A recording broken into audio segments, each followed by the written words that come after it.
মনে করো কিয়ামত শুরু হয়ে যাচ্ছে, একদিক থেকে ধ্বংস অলরেডি শুরু হয়ে গেছে, কিন্তু তোমার হাতে একটা গাছ আছে, গাছের চারা আছে।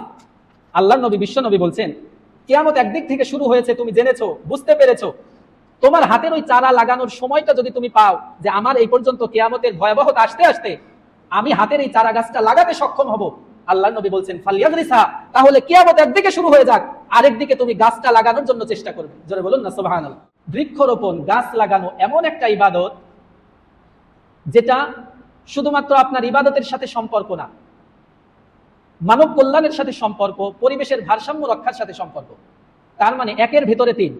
বৃক্ষরোপণ এমন এক ইবাদত, যে ইবাদত যে একটা গাছ লাগালে আপনি নিজে সওয়াব পান, সাথে সাথে একটা গাছ লাগানোর কারণে আরেকজন উম্মত সুবিধা পায়, একটা গাছ লাগানোর কারণে শুধু উম্মত সুবিধা পায় না, এই পুরা সিস্টেমটা, পৃথিবীটার ভারসাম্য রক্ষা হয়। জোরে বলুন না সুবহানাল্লাহ। আগে আমাদের বাংলাদেশে অন্তত 6 ঋতুর কিছু আভাস পাওয়া যেত, 6 ঋতুর দেশ আমরা বলতাম, কিন্তু এখন সবাই অকপটে স্বীকার করেন যে 6 ঋতু আর এখন নেই, সর্বোচ্চ 2টা, আর একটু যদি ধরি 3টা হয়ে গেছে।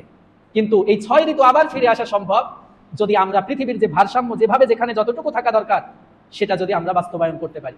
বিসমিল্লাহির রহমানির রহিম। হুয়াল্লাযী জা'আলাকুম খলাইফাল আরদি ওয়া রাফা'a বা'দাকুম ফাওকা বা'দিন দারাজাতিল লিয়াবলুয়াকুম। আমি সূরা আরাফের 165 নম্বর আয়াত তেলাওয়াত করেছি এবং রাসূলের অসংখ্য অগণিত হাদিস থেকে সামান্য একটা হাদিস আমি তেলাওয়াত করেছি। রব্বুল আলামিন যদি তৌফিক দান করেন তাহলে এই আয়াত এবং হাদিসকে সামনে নিয়ে আপনাদের সামনে কিছু কথা বলবো ইনশাআল্লাহ। আয়াতে কারিমার শুরু থেকে রব্বুল আলামিন আমাদেরকে জানাচ্ছেন, হুয়াল্লাযী জা'আলাকুম খলাইফাল আরদ, তিনি ওই সত্তা যিনি তোমাদেরকে এই পৃথিবীর খলিফা নিযুক্ত করেছেন। মুফাসসিরিনে কেরাম খলিফা নিযুক্ত করার অনেকগুলো কারণ উল্লেখ করেছেন, তার মধ্যে আমরা আজকে একটা কারণ, উদ্দেশ্য নিয়ে আলোচনা করব। সেটা হলো, আপনি যখন আপনার কোনো সম্পত্তি, আপনার কোনো মালিকানাধীন কোনো বস্তু অন্য কাউকে ব্যবহারের সুযোগ দেন, তখন আপনার কিছু কন্ডিশন থাকে যে তুমি আমার এই বাসাটা ভাড়া নিচ্ছ, ঠিক আছে, আমার এই জিনিসটা তুমি ব্যবহার করবে, ঠিক আছে, কিন্তু এর যথোপযুক্ত ব্যবহার তোমাকে জানতে হবে। যেভাবে ইচ্ছা যাচ্ছে তাই ব্যবহার করে অল্প দিনের মধ্যে নষ্ট করে অকেজো করে ফেলবা, এটা হবে না। রব্বুল আলামিনও এই পৃথিবী নামক যে ভূমি, সেটা আল্লাহ তাআলার নিজের মালিকানাধীন, তার নিজস্ব মালিকানাধীন এই পৃথিবী আমাদেরকে ব্যবহারের অনুমতি দিয়েছেন, সুবহানাল্লাহ।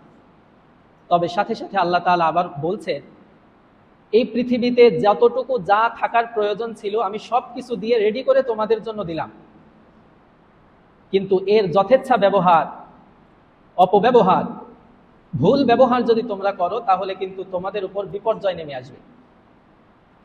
আপনি একটা ফ্ল্যাট কিনলেন, তো ইঞ্জিনিয়ার সাহেব ফ্ল্যাটের যেখানে যা প্রয়োজন সব কিছু ঠিকঠাক করে একটা রেডি ফ্ল্যাট তৈরি করে দিল। এখন আপনি ব্যবহার করছেন, সারা জীবন কি একইভাবে থাকবে নাকি একটু কম বেশি হতে পারে? একটা লাইট নষ্ট হয়ে যেতে পারে, ফ্যানটা নষ্ট হতে পারে, কোথাও রং উঠে যেতে পারে। এখন এই ত্রুটিগুলো যখন হবে, আমার ইচ্ছাই হোক অনিচ্ছাই হোক, সেগুলো আবার রিপেয়ার করতে হবে, নতুন করে সাজাতে হবে, গোছাতে হবে। তা না হলে ওই রেডি ফ্ল্যাট যত সুন্দরই থাকুক না কেন, কিছু বছর পরে আর আপনি সেখানে বসবাস করতে পারবেন না, আরামে বসবাস করতে পারবেন। রব্বুল আলামিন আমাদের এই পৃথিবীটাকে অনেক সুন্দর করে সাজিয়েছেন, যতটুকু গাছপালা থাকা দরকার আল্লাহ তাআলা দিয়েছেন, যতটুকু পানির প্রয়োজন আল্লাহ তাআলা ততটুকু দিয়েছেন, উদ্ভিদের যতটুকু প্রয়োজন সব কিছু দিয়ে রেডি করে আল্লাহ তাআলা আমাদের কাছে হস্তান্তর করেছিলেন। সাথে সাথে বলে দিয়েছেন, তোমাদের জন্য ভারসাম্যপূর্ণ যে ভূমি আমি তোমাকে দিলাম, এটা যথাযথ রক্ষণাবেক্ষণ তোমাদেরকে করতে হবে। আজকে আপনারা সকলেই সচেতন। দেখেন পৃথিবীতে যেই সমস্যাগুলো পৃথিবীব্যাপী গ্লোবাল সমস্যা, তার মধ্যে একটা আপনারা জানেন, জলবায়ু পরিবর্তন। জলবায়ু পরিবর্তন বলতে কি বুঝি আমরা? জলবায়ু পরিবর্তনের ফলে কখনো দেখা যায় অতিবৃষ্টি, আবার কখনো দেখা যায় অনাবৃষ্টি, বৃষ্টি হচ্ছে না, আবার দেখা যায় প্রচণ্ড গরম, যেই গরম আমরা আগে কখনো দেখি নাই, আবার বিভিন্ন নতুন নতুন প্রাকৃতিক দুর্যোগ। এই সবগুলো জলবায়ু পরিবর্তনের কারণে হয়ে থাকে স্বাভাবিকভাবে। এরপরে বায়ু দূষণ হয়, পানির সংকট দেখা দিচ্ছে, আরো দেখা দিবে, এর পেছনে প্রত্যেকটার পেছনে একটা প্রত্যক্ষ কারণ আছে, আরেকটা পরোক্ষ কারণ আছে। পরোক্ষ কারণ আমাদের গুনাহের কারণে বিভিন্ন সময় আল্লাহ তাআলা প্রাকৃতিক দুর্যোগ দিয়ে আমাদেরকে সাবধান করেন, এটা হলো পরোক্ষ। আর প্রত্যক্ষ আমাদের হাতের কামাই। আমরা পৃথিবীতে যখন এসেছিলাম আজ থেকে 20, 25, 30 বছর আগে দেখবেন যেখানে সেখানে পানির কত উৎস ছিল, খাল বিল নদী নালা পানিতে পরিপূর্ণ ছিল, গাছপালা দিয়ে বাগানে পরিপূর্ণ ছিল। কিন্তু এখন কিন্তু আপনি সেই বনাঞ্চল, বাগ বাগিচা এগুলো আর দেখেন না। তো আজকে যে গুরুত্বপূর্ণ বিষয় নিয়ে আলোচনা করতে চাই সেটা হলো গাছ আমাদের পৃথিবীতে বসবাসের জন্য কতটুকু উপকার করে, এবং বৃক্ষরোপণ এটা কি শুধুমাত্র দুনিয়াতেই কল্যাণকর নাকি আখিরাতেও এর কল্যাণ আছে। এই বৃক্ষরোপণ সম্পর্কে আপনাদের সামনে আলোচনা করব ইনশাআল্লাহ। সম্মানিত মুসল্লিয়ানে কেরাম, আমাদের দেশের বিভিন্ন সংগঠন, বিভিন্ন দল, বিভিন্ন এনজিও বলেন, বিভিন্ন সময় বৃক্ষরোপণ কর্মসূচি হাতে নেন এবং সেটার বাস্তবায়ন ঘটান। আমরাও অনেক ক্ষেত্রেই এই বৃক্ষরোপণ কর্মসূচিতে অংশগ্রহণ করে থাকি। তবে আফসোসের বিষয় হলো আমি একজন ইমানদার হিসাবে বৃক্ষরোপণ কর্মসূচি বাস্তবায়ন করি শুধুমাত্র সংগঠনের এজেন্ডা বাস্তবায়নের জন্য। আমি এটাকে নেগেটিভ সেন্সে বলছি না, আমাদের জানাশোনার কমতি থাকার কারণে আমরা বৃক্ষরোপণের মতো বিশাল এক সওয়াবের কাজে সামান্য কিছু পাওয়ার আশায় অংশগ্রহণ করি। বর্তমান সরকারও বৃক্ষরোপণের বিশাল এক প্রজেক্ট হাতে নিয়েছেন, আলহামদুলিল্লাহ। তো সেই প্রজেক্টে আমরাও শরিক থাকি এবং থাকা দরকার। কিন্তু আজকের আলোচ্য বিষয় হলো আমি কি বৃক্ষরোপণ কর্মসূচিতে শুধুমাত্র গাছ লাগানোর উদ্দেশ্যেই অংশগ্রহণ করব, নাকি আখিরাতে আমার বিশাল কোনো সওয়াবের ভান্ডার আছে, সে বিষয়ে একটু আপনাদেরকে জানানোর চেষ্টা করব। সম্মানিত মুসল্লিয়ানে কেরাম, বৃক্ষরোপণ, গাছ লাগানো এমন একটা ইবাদত যেটা শুধুমাত্র আপনার ইবাদতের সাথে সম্পর্ক না, মানব কল্যাণের সাথে সম্পর্ক, পরিবেশের ভারসাম্য রক্ষার সাথে সম্পর্ক। তার মানে একের ভিতরে তিন। আমি যদি আপনাদেরকে একটু কম্পেয়ার করে দেখাই, সব থেকে বড় ইবাদত, উত্তম ইবাদত নামাজ পড়া। আচ্ছা বলেন তো, নামাজ আপনি যদি একাকি পড়েন, জামাতের সাথে পড়েন, এতে কি অন্য কোনো মানুষের প্রত্যক্ষ কোনো উপকার হয়? বলতে পারবেন? প্রত্যক্ষ কোনো উপকার আপনি নামাজ পড়লে আরেকজন পায় না। প্রত্যক্ষ মানে সরাসরি কোনো উপকার তিনি পান না। হ্যাঁ, পরোক্ষভাবে আপনার কারণে আল্লাহ তাআলা রহমত বর্ষণ করেন, সেই রহমতের ভাগীদার একজন উম্মত হতে পারে। কিন্তু আপনি নামাজ পড়লে সরাসরি উপকার অন্য কোনো বান্দা পায় না। আমি যদি নামাজ পড়ি, নফল ইবাদত বন্দেগী করি, এর কারণে কিন্তু পরিবেশের ভারসাম্য সরাসরি পাওয়া যায় না। হ্যাঁ, আপনি নফল ইবাদত করলে আল্লাহ তাআলা খুশি হয়ে অনাবৃষ্টি, অতিবৃষ্টি, বিভিন্ন দুর্যোগ আল্লাহ তাআলা হটিয়ে দেন, স্থগিত করে দেন, সেটা ভিন্ন কথা। কিন্তু মজার ব্যাপার হলো বৃক্ষরোপণ এমন এক ইবাদত, যে ইবাদত যে একটা গাছ লাগালে আপনি নিজে সওয়াব পান, সাথে সাথে একটা গাছ লাগানোর কারণে আরেকজন উম্মত সুবিধা পায়, একটা গাছ লাগানোর কারণে শুধু উম্মত সুবিধা পায় না, এই পুরা সিস্টেমটা, পৃথিবীটার ভারসাম্য রক্ষা হয়। জোরে বলুন না সুবহানাল্লাহ। আমরা মাঝে মধ্যে প্রয়োজনে হোক, যে কোনো কারণে হোক, গাছ তো লাগাই, কিন্তু কে কয়বার ভেবে দেখেছি যে গাছ লাগানোর পেছনে আমার কি কি উপকার আছে? আরো মজার ব্যাপার হলো পৃথিবীতে একজনের মানুষের মৌলিক যে প্রয়োজনগুলো, খাদ্য, বস্ত্র, বাসস্থান, শিক্ষা, চিকিৎসা, এই পাঁচটার মধ্যে চারটার সম্পর্কই গাছের সাথে। গাছ লাগালে সেখান থেকে আমরা খাদ্য গ্রহণ করতে পারি, গাছ লাগালে সেই কাঠ থেকে আমরা বসবাসের উপযুক্ত ঘর বানাতে পারি, বিভিন্ন বনজি ওষুধ থেকে আমরা চিকিৎসা গ্রহণ করতে পারি। তাহলে দেখা যাচ্ছে একজন মানুষের মৌলিক যতগুলো প্রয়োজন তার সবগুলোই প্রায় এই গাছের মাধ্যমে আল্লাহ তাআলা চাহিদা মিটিয়ে দিচ্ছেন। জোরে বলুন না সুবহানাল্লাহ। এজন্য আমরা যারা বৃক্ষরোপণ কর্মসূচি অথবা আপনার বাড়ির আঙিনায় একটা গাছ লাগান, এই গাছটা এখন থেকে শুধুমাত্র ফল খাওয়ানোর জন্য বা খাওয়ার জন্য গাছ লাগানোর দরকার নাই। আপনি চিন্তা করবেন, আমি একটা গাছ লাগাচ্ছি মানে আমি আল্লাহ তাআলার একটা অর্ডার ফলো করছি। আল্লাহ তাআলা বলছেন, হুয়াল্লাযী আনশাআকুম মিনাল আরদি ওয়াস্তামারাকুম ফিহা ফাস্তাগফিরু। আমি তোমাদেরকে এই জমিন থেকে সৃষ্টি করেছি এবং এই জমিন আবাদ করার দায়িত্ব তোমাদেরকে দিলাম। মুফাসসিরিনে কেরাম এই পৃথিবী আবাদ করার অনেকগুলো অর্থ বলেছেন, তার মধ্যে একটা গুরুত্বপূর্ণ অর্থ হলো এই পৃথিবীটাকে সবুজায়ন করে, বৃক্ষরোপণ করে এর ভারসাম্য ঠিক রাখার নামও এই পৃথিবীকে আবাদ করা। কারণ আপনি যদি গাছ লাগানো বন্ধ করে দিই, উদাসীন হয়ে যায়, তাহলে বিজ্ঞান বলছে একটা ভূখণ্ডের কমপক্ষে 25 থেকে 30% ভূখণ্ড বন থাকা দরকার, গাছপালায় পরিপূর্ণ থাকা দরকার। কিন্তু দুঃখজনক হলে সত্য, আমাদের বাংলাদেশে এখন পর্যন্ত 17%-এর উপরে ওঠে নাই। 15 থেকে 17% আমাদের এখন বৃক্ষ আছে, গাছের বাগান আছে, কিন্তু সেটা স্বাভাবিকভাবে থাকতে হয় 25 থেকে 30%। তো আমরা সবাই মিলে যদি চেষ্টা করি, তাহলে আমরা অনেকেই এখন বলা বলি করি, মুরব্বীরা দেখেছেন আগে আমাদের বাংলাদেশে অন্তত 6 ঋতুর কিছু আভাস পাওয়া যেত, 6 ঋতুর দেশ আমরা বলতাম। কিন্তু এখন সবাই অকপটে স্বীকার করেন যে 6 ঋতু আর এখন নেই, সর্বোচ্চ 2টা, আর একটু যদি ধরি 3টা হয়ে গেছে। কিন্তু এই 6 ঋতু আবার ফিরে আসা সম্ভব যদি আমরা পৃথিবীর যে ভারসাম্য, যেভাবে যেখানে যতটুকু থাকা দরকার, সেটা যদি আমরা বাস্তবায়ন করতে পারি। সম্মানিত হাজিরিন, বৃক্ষরোপণের গুরুত্ব কতটুকু সে বিষয়ে যদি আমরা বলতে চাই, প্রথমেই আল্লাহ তাআলা পৃথিবীটাকে আবাদ করতে বলেছেন বৃক্ষরাজির মাধ্যমে। যে আয়াত আমি আপনাদেরকে বললাম, হুয়াল্লাযী আনশাআকুম মিনাল আরদ, তিনি ওই সত্তা যিনি তোমাদেরকে এই পৃথিবী থেকে, এই মাটি থেকে সৃষ্টি করেছেন।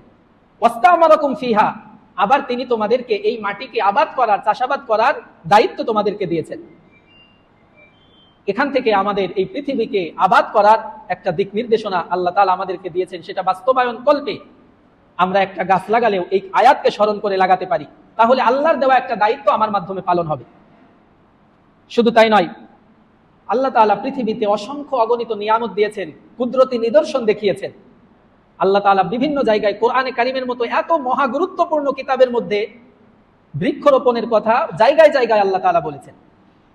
আপনি কি কখনো এইভাবে চিন্তা করেছেন যে এই কোরআনের মাধ্যমে কিয়ামত পর্যন্ত মানুষ হেদায়েতের আলো পাবে? এত গুরুত্বপূর্ণ একটা মহা কিতাবের মধ্যে গাছ লাগানোর কথা বলার দরকার কি? কারণ হলো, পৃথিবীতে যদি গাছপালা না থাকে, আপনি আমি টিকে থাকতে পারবো না। একজন মানুষ যেমনি ভাবে খাবার গ্রহণ না করলে কয়েকদিন পরে তার মৃত্যু অনিবার্য হয়ে যায়, ঠিক তেমনি ভাবে পৃথিবীতে যখন গাছপালা হ্রাস পেতে থাকে, কমে যেতে থাকে, তখন এই পৃথিবীতে মানুষ কেন, কোনো জীবজন্তু সুন্দরভাবে বড় হতে পারে না, বেঁচে থাকার উপযুক্ততা থাকে না। এজন্য যেহেতু এই কোরআন কিয়ামত পর্যন্ত মানুষের জন্য হেদায়েত, তো কিয়ামত পর্যন্ত আগে তো মানুষ থাকতে হবে। আর মানুষ যদি সঠিকভাবে বেঁচে থাকতে হয়, সুস্বাস্থ্য নিয়ে বেঁচে থাকতে হয়, তাহলে গাছের কোনো বিকল্প নাই। এজন্য এই মহাগ্রন্থ আল কোরআনে আল্লাহ তাআলা জায়গায় জায়গায় যে নিয়ামতগুলোর কথা নিজের পক্ষ থেকে বলেছেন, তার মধ্যে একটা যে আমি বিভিন্ন রকমের গাছপালা উৎপাদন করি, এই কথা আল্লাহ তাআলা বলেছেন। আল্লাহ তাআলা বলছেন, ওয়া আনজালনা মিনাস সামাই মা, আমি রব্বুল আলামিন আসমান থেকে তোমাদের জন্য বারি বর্ষণ করি, বৃষ্টি নামাই। ফাআমবাতনা বিহি নাবাতা কুল্লি শাই, এরপরে এই বৃষ্টির পানির মাধ্যমে আমি বিভিন্ন ধরনের উদ্ভিদ উদ্গত করাই। জোরে বলুন না সুবহানাল্লাহ। তাহলে আল্লাহ তাআলা নিজে যেই দায়িত্বটা পালন করেন, গাছপালা উৎপন্ন করেন, উদ্গত করেন, এই দায়িত্বটা আমার আপনার দ্বারা পালন হবে যদি আমরা নিয়তটা করি যে আমি এই পৃথিবীকে আবাদ করছি। সম্মানিত হাজিরিন, বৃক্ষরোপণের আরেকটা গুরুত্বপূর্ণ দায়িত্ব আল্লাহ তাআলার পক্ষ থেকে আমাদের কাছে, সেটা হলো পৃথিবীতে মারামারি, হানাহানি, দ্বিধাদ্বন্দ্ব, মতের বৈপরীত্য এগুলো থাকবেই। সেই রকম একটা মতের বৈপরীত্যের কারণে ইসলামের দিক নির্দেশনা জিহাদও আছে। আল্লাহর জমিনে আল্লাহর দিন যারা মানবে না, বাধা প্রদান করবে, তাদের ব্যাপারে জিহাদের ফয়সালা আছে নির্দিষ্ট কন্ডিশন অনুযায়ী। তো মজার ব্যাপার হলো, রাসূলুল্লাহ সাল্লাল্লাহু আলাইহি ওয়াসাল্লাম শত্রুর মোকাবেলা করতে গিয়েও শত্রু অঞ্চলের গাছপালা কাটতে নিষেধ করেছেন। জোরে বলুন আল্লাহু আকবার। তিনি চাইলে সব কিছু চুরমার করে দিতে পারতেন, কিন্তু যুদ্ধের সাথে যারা সম্পর্ক রাখে না, নারী, শিশু, বৃদ্ধ, এদেরকে যেমনি ভাবে তিনি হেফাজত রাখতে বলেছেন, তাদের থেকে তরবারি উঠিয়ে রাখতে বলেছেন, ঠিক তদ্রুপ ভাবে শত্রু অঞ্চলের বৃক্ষরাজি কাটার ব্যাপারেও নিষেধাজ্ঞা জারি করে দিয়েছেন। সৈন্য পাঠানোর আগে বিশেষ যে নসিহাতগুলো তিনি করতেন, তার মধ্যে একটা নসিহাত এমন থাকতো, ওয়ালা তাকতাউ শাজারান মুসমিরা, এমন কোন গাছ কাটবা না যে গাছটা হয়ে উঠছে, ফল দিচ্ছে, ছায়া দিচ্ছে, এমন কোন গাছপালা ভুলেও কখনো কাটবে না। তাহলে রাসূলুল্লাহ সাল্লাল্লাহু আলাইহি ওয়াসাল্লাম শুধু বৃক্ষরোপণ না, একটা গাছ লাগানোর পরে সেটাকে বাঁচিয়ে রাখার জন্য একটা পদক্ষেপ তিনি গ্রহণ করেছেন এবং আমাদেরকে শিখিয়েছেন। সম্মানিত হাজিরিন, শুধু তাই নয়, গাছ লাগানো কতটা গুরুত্বপূর্ণ এটা বোঝানোর জন্য এখন যে হাদিসটা বলবো, এর থেকে আর কোনো বড় হাদিস হতে পারে না। হাদিসের মর্মার্থ হলো এমন, রাসূলুল্লাহ সাল্লাল্লাহু আলাইহি ওয়াসাল্লাম বলছেন, মনে করো কিয়ামত শুরু হয়ে যাচ্ছে, একদিক থেকে ধ্বংস অলরেডি শুরু হয়ে গেছে, কিন্তু তোমার হাতে একটা গাছ আছে, গাছের চারা আছে। আল্লাহর নবী, বিশ্ব নবী বলছেন, কিয়ামত একদিক থেকে শুরু হয়েছে, তুমি জেনেছো, বুঝতে পেরেছো, তোমার হাতের ওই চারা লাগানোর সময়টা যদি তুমি পাও যে আমার এই পর্যন্ত কিয়ামতের ভয়াবহতা আসতে আসতে আমি হাতের এই চারা গাছটা লাগাতে সক্ষম হব, আল্লাহর নবী বলছেন ফালিয়াগরিসা, তাহলে কিয়ামত একদিকে শুরু হয়ে যাক, আরেকদিকে তুমি গাছটা লাগানোর জন্য চেষ্টা করবে। জোরে বলুন না সুবহানাল্লাহ।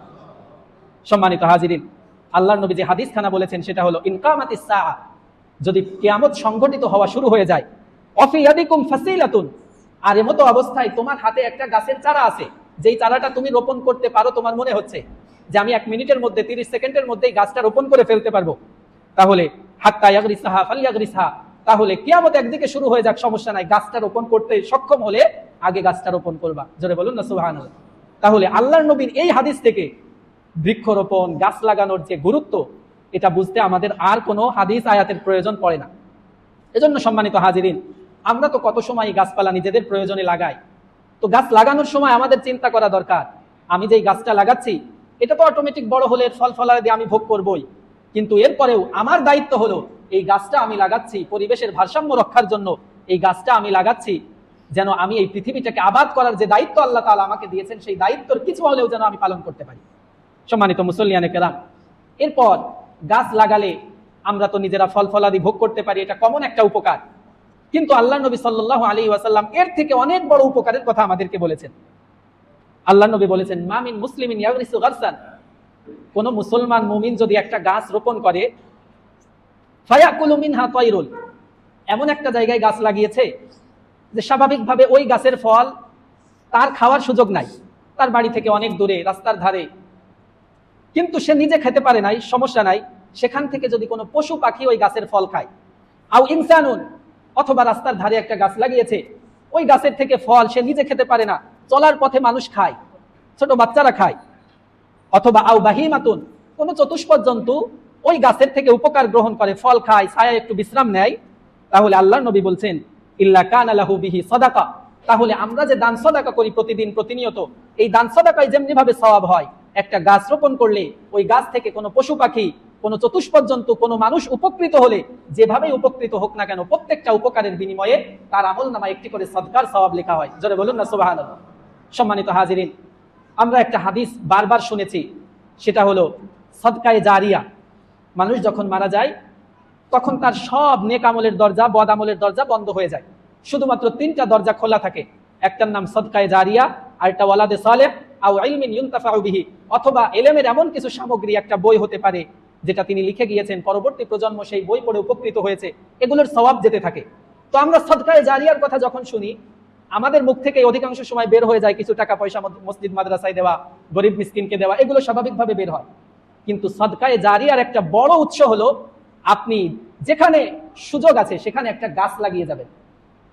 দেখেন, আপনি একটা মাদ্রাসা মসজিদ করবেন, এটা অবশ্যই ভালো কাজ, কিন্তু গাছ লাগানোর যে উপকার, এটা শুধু মানুষের সাথে সম্পর্ক না, আপনি এমন একটা জায়গায় গাছ লাগিয়েছেন যেখানে কোনোদিন মানুষও যায় না, সমস্যা নাই, পশু পাখি, চতুষ্পদ জন্তু যদি সেই গাছ থেকে উপকার গ্রহণ করে, আল্লাহ তাআলা এর বিনিময়ে আপনাকে সদকায়ে জারিয়ার সওয়াব দিবেন।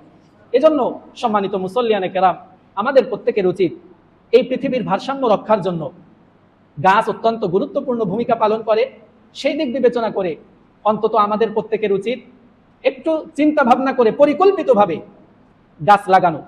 এবং আমাদের সন্তান সন্ততি যারা আছে, এখনকার ছেলেরা তো আর এগুলোর সাথে নাই, আগে আমরা দেখেছি শখ করে বাবা ছেলেকে দিয়ে গাছটা লাগাতো, যে বাবা তুমি এই গাছটা লাগাও, এখন এগুলো খুব কম দেখা যায়, এটা আবার শুরু করা দরকার।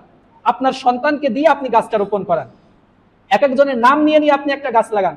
আপনার বাবা মা দুনিয়া থেকে চলে গেছে, আপনি তো দান সাদাকা করেন, এর সাথে সাথে আপনি রাস্তার ধারে যে কোনো জায়গায় একটা গাছ লাগান, যে এই গাছের ফল, এই গাছের ছায়ায় যারা গ্রহণ করবে, এর যে সদকার সওয়াব হবে, এই সওয়াবটা যেন আমার বাবার কবরে আল্লাহ তাআলা পৌঁছে দেন, এইরকম নিয়ত করে আমরা বৃক্ষ রোপণ করতে পারি, তাহলে আল্লাহ তাআলা অটোমেটিক আপনার অজান্তেই দেখবেন আপনার আমার পিতা মাতার কবরে আল্লাহ তাআলা প্রতিনিয়ত সওয়াব পাঠাতে আছেন। সর্বশেষ যেই কথাটা বলে শেষ করব, আল্লাহ নবী, বিশ্ব নবী সাল্লাল্লাহু আলাইহি ওয়াসাল্লাম শুধুমাত্র মৌখিকভাবে বলেন নাই, নিজেও বাস্তবায়ন করে দেখিয়েছেন। এবং সর্বশেষ, মক্কা মদিনার যে অনুর্বর জমিন, স্বাভাবিকভাবে সেখানে পাথর বালু, আমাদের মতো এত উর্বর জমিন সেটা না, আমাদের বাংলাদেশ তো এমন যে এখানে আপনি যা রোপণ করেন, যা বপন করেন, সবগুলো আল্লাহ তাআলা খুব সহজেই উদ্গত করে দেন, কিন্তু সৌদি আরবে তো এমন ছিল না। এজন্য রাসূলুল্লাহ সাল্লাল্লাহু আলাইহি ওয়াসাল্লাম সাহাবায়ে কেরামকে বৃক্ষরোপণের জন্য, সবুজায়ন করার জন্য একটা পলিসি গ্রহণ করেছিলেন। তিনি বলেছিলেন ঘোষণা দিয়ে মান আহইয়া আরদান মাইয়িতান, এই যে বিশাল মরুভূমি, এই মরুভূমির কোনো অংশ যদি কেউ নিজে আবাদ করে সেটা তার মালিকানাধীন বলে গণ্য হবে। জোরে বলুন না সুবহানাল্লাহ। তো আমাদের দেশে তো এই সুযোগ নাই, প্রত্যেকের জায়গা নিজস্ব বন্টন ভাগ আছে। কিন্তু রাসূলুল্লাহ সাল্লাল্লাহু আলাইহি ওয়াসাল্লামের এই হাদিস থেকে আমরা গ্রহণ করতে পারি, অনেক ধনী মানুষ এমন আছে যার অনেক অনাবাদি জমি পড়ে আছে, তাদের উচিত শুধুমাত্র বৃক্ষরোপণের জন্য হলো বিভিন্ন ফলজ বনজ গাছ রোপণের জন্য আপনি কিছু সময়ের জন্য তাকে দিতে পারেন। যেই গাছ অনেক দিন পর্যন্ত থাকে সেই রকম গাছের জন্য দেওয়া দরকার নাই, অনেক সময় ঝামেলা হয়, আস্তে আস্তে দাবি করে বসে এই জমি নিয়ে আমার অনেক সমস্যা আছে। সেই জন্য আপনার কর্তৃত্বে রেখে আপনি উৎসাহ প্রদানের জন্য কোনো গরিব দুঃখী মানুষকে দিতে পারেন যে আপনি এখানে গাছ লাগিয়ে ভোগ করুন, সমস্যা নাই। সর্বশেষ রাসূলুল্লাহ সাল্লাল্লাহু আলাইহি ওয়াসাল্লাম হিমা, একটা নির্দিষ্ট অঞ্চল তিনি সবুজায়নের জন্য, বৃক্ষরোপণের জন্য এবং বৃক্ষকে বাঁচিয়ে রাখার জন্য একটা আইন জারি করেছিলেন। মদিনার আশেপাশের এলাকা তিনি ঘোষণা করে দিয়েছিলেন, এই যে আশেপাশের এত কিলোমিটারের ভেতরে কেউ উট, গরু, ছাগল, বকরি চড়াতে পারবে না। এখানে যে গাছপালা হবে অটোমেটিক এগুলো বড় হবে, এগুলো খাওয়ানো যাবে না। এগুলো হচ্ছে বৃক্ষরোপণের পরে একটা বৃক্ষকে বাঁচিয়ে রাখার একটা পদ্ধতি। এজন্য আমরা যে কথাগুলো শুনলাম, বৃক্ষরোপণের যে গুরুত্ব, বৃক্ষরোপণের যে ফজিলত, এবং সর্বশেষ আমাদের নিজেদের পৃথিবীতে সুন্দরভাবে বেঁচে থাকার জন্য বৃক্ষরোপণের যে ভূমিকা, সেগুলো মাথায় নিয়ে আমরা যেন বৃক্ষরোপণ কর্মসূচিতে অংশগ্রহণ করতে পারি। আল্লাহ তাআলা আমাদেরকে তৌফিক দান